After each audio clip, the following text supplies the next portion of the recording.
Welcome to Kenton's videos. Enjoy the video. You start by confirming the console has stable power and the controller is off. Powering issues mimic charging failures. Remove the battery pack and inspect the metal contacts for dirt, bent pins, or corrosion because poor contact prevents current flow.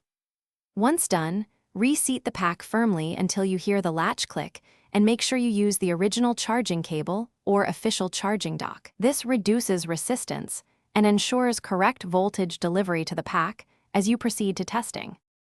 You now measure the battery pack voltage with a multimeter to determine if the cells are within expected range, because a dead cell will block charging.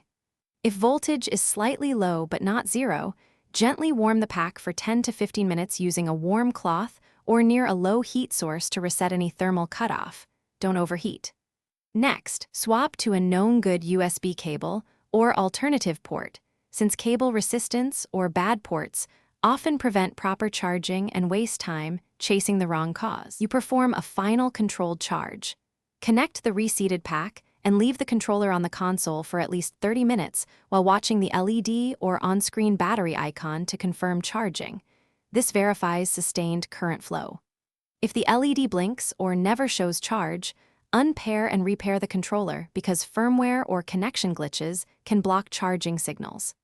If nothing changes, replace the battery pack or use AA batteries and pursue warranty service, since persistent failure indicates a faulty pack or internal controller issue.